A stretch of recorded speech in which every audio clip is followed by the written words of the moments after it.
DCM DKShi ಭೇಟಿಯಾದ ಮಾಜಿ ಸಚಿವ ಕೆಎನ್ ರಾಜಣ್ಣ ಬೆಂಗಳೂರಿನಲ್ಲಿ ಖಾಸಗಿ ಅತಿಥಿ ಗೃಹದಲ್ಲಿ ಭೇಟಿಯಾಗಿ ಚರ್ಚೆ ಮಾಡಿದ್ದಾರೆ. ಕುರ್ಚಿ ಕದನದ ನಡುವೆ ಉಭಯ ನಾಯಕರ ಭೇಟಿ.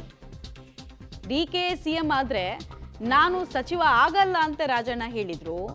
ಬಟ್ ಕುರ್ಚಿ ಕದನದ ನಡುವೆ ಹಿಂಗೆ ಖಾಸಗಿಯಾಗಿ ಹೋಗಿ ಭೇಟಿಯಾಗುವಂತಹ ಅನಿವಾರ್ಯತೆ ರಾಜಣ್ಣ ಅವ್ರಿಗೆ ಏನಿತ್ತು? ಅನಿವಾರ್ಯತೆ ಅಂತ ಅಂದ್ಕೊಳ್ಬೇಕಾ ಅಥವಾ ರಾಜಕಾರಣಿಗಳು ಯೂಶಲಿ ಕ್ಯಾಮ್ರಾ ಮುಂದೆ ಹೇಳೋದೊಂದು, ಮತ್ತೆ ಯೂಶಲಿ ಅವ್ರು ಥಿಂಕ್ ಮಾಡೋದೇನು, ಯಾವುದೇ ಬೆಳವಣಿಗೆ ಆದರೂ ಕೂಡ ನನಗಿದ್ರಿಂದ ಏನು ಲಾಭ, ನನಗಿದ್ರಲ್ಲಿ ಎಷ್ಟು ಅಡ್ವಾಂಟೇಜ್ ಸಿಗುತ್ತೆ ಅನ್ನೋ ಯೋಚನೆ. ಸೊ ಕೆ ಎನ್ ರಾಜಣ್ಣ ಹೊರತಾಗಿಲ್ವಾ? ಈ ಥರದ್ದು ವಿಚಿತ್ರ ಕಾಂಬಿನೇಷನ್ಗಳ ಭೇಟಿ ಇದು ಮೊದಲಲ್ಲ. ಸತೀಶ್ ಜಾರಕಿಹೊಳಿ ಡಿ ಕೆ ಶಿವಕುಮಾರ್ ಭೇಟಿ ಆಗ್ತಾ ಇದ್ದಾರೆ, ಈ ಕಡೆಗೆ K N Rajanna D K Shivakumar ಭೇಟಿ ಆಗ್ತಾ ಇದ್ದಾರೆ. ಸೊ ಸಂದೇಶ ಏನು ಕೊಡೋದಕ್ಕೆ ಪ್ರಯತ್ನ ಪಡ್ತಾ ಇದ್ದಾರೆ? ಡಿ ಕೆ ಇವ್ರನ್ನೂ ಭೇಟಿ ಆಗೋದ್ರ ಮೂಲಕ ಎಲ್ಲರನ್ನ ವಿಶ್ವಾಸಕ್ಕೆ ತೊಗೊಂಡು ನಾನು ಮುಂದಕ್ಕೆ ಹೋಗ್ತೀನಿ ಅನ್ನೋ ಸಂದೇಶವನ್ನು ಕೊಡ್ತಾ ಇದ್ದಾರಾ?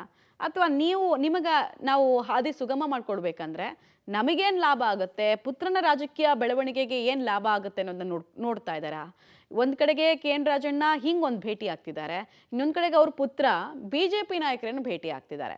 ಮಧುಗಿರಿಯಲ್ಲಿ BJP ಸ್ಟ್ರಾಂಗ್ ಇಲ್ಲ, ಸೊ BJP ಕ್ಯಾಂಡಿಡೇಟ್ ಆಗ್ತಾರ ಅವ್ರ ಪುತ್ರ ಅನ್ನೋ ಕುತೂಹಲದ ಮಧ್ಯೆ ಈ ಭೇಟಿ ಕಣ್ಣು ಕುಗ್ತಾ ಇದೆ.